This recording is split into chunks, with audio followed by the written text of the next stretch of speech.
नजर आ रहे हैं। बहू, जाकर मेरे दोनों बेटों के लिए डिनर लगा दो।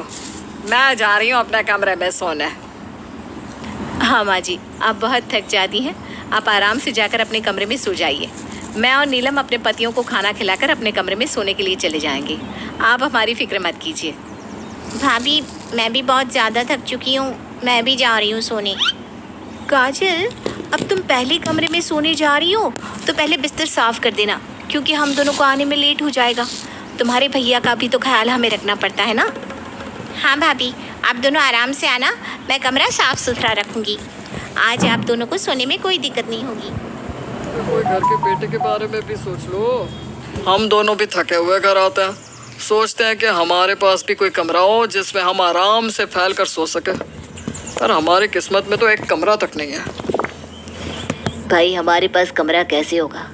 कमरे की ज़रूरत तो लड़कियों को ज़्यादा होती है ना, और हम तो इस घर के बेटे हैं। हमें तो बाहर हॉल में ही ज़िंदगी गुजारनी पड़ेगी।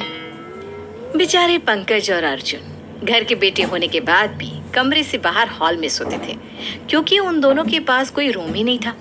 घर में सिर्फ 2 ही कमरे थे, जिसमें से एक कमरे में पंकज और अर्जुन के माता पिता सोते थे, तो दूसरे कमरे में ननद भाभी।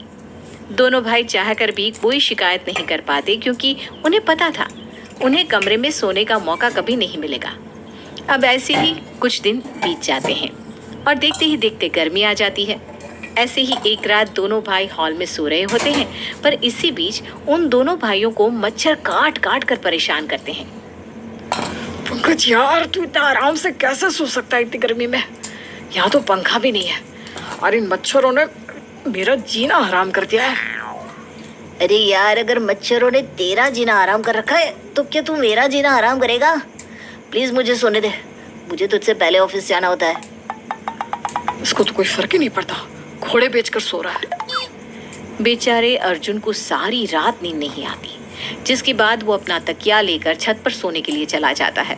पर अफसोस, छत पर भी मच्छर उसका पीछा नहीं छोड़ते। इन मच्छरों ने तो मेरा सारा खून पी लिया है। अगर ये इसी तरह से मेरा खून पीते रहे तो मैं कमजोर हो जाऊंगा। चल अर्जुन बेटा, नीचे चला जा। एक बार फिर अर्जुन तकिया लेकर नीचे सोने के लिए आ जाता है, पर गर्मी और मच्छर की वजह से वो सही से सो नहीं पाता और ना ही अपने भाई को सोने देता है। अरे पंकज भाई, जरा माँ के कमरे से मॉर्टिन तो ले आ, बहुत मच्छर काट रहे हैं। क्या करूं मैं इन मच्छरों का? अगर मच्छर तुझे काट रहे तो तू मच्छर को काट लिए, सिंपल। क्यों मेरी नींद खराब कर रहा है? सोने देना मुझे। पंकज गहरी नींद में सो जाता है और बेचारा अर्जुन भी जैसे तैसे सो जाता है। सुबह घर की सारी औरतें जल्दी उठ जाती है और घर का काम करने लगती है। घर में से आते शोर की वजह से पंकज और अर्जुन की आंख खुल जाती है। अरे यार, तुम लोगों ने कसम खा ली है क्या कि मुझे सोने नहीं दोगे? मैंने सोचा था आज संडे है, आज पूरा दिन सोऊंगा। रात में इस अर्जुन के बच्चे ने सोने नहीं दिया और अब इस घर की औरतें सोने नहीं दे रही। देवर जी, आप और आपकी भैया कितना ही क्यों ना सो ले, पर आप दोनों की नींद कभी पूरी नहीं होती। हमें देख लीजिए, रात में सबसे लेट सोती हैं और सबसे पहले उठती हैं, पर फिर भी कभी कोई शिकायत नहीं करती। शिकायत करोगी भी क्यों? तुम लोगों के पास कमरा जो है, बिना कमरे की कैसे जिंदगी कट रही है, कोई हम दोनों भाई से भी पूछ लो। बेटा, तुम दोनों की हरकतें बहुत अच्छे से जानती हो। बचपन से तुम दोनों शिकायतें ही करते आ रहे हो। बहू, इन दोनों की बातों पर ध्यान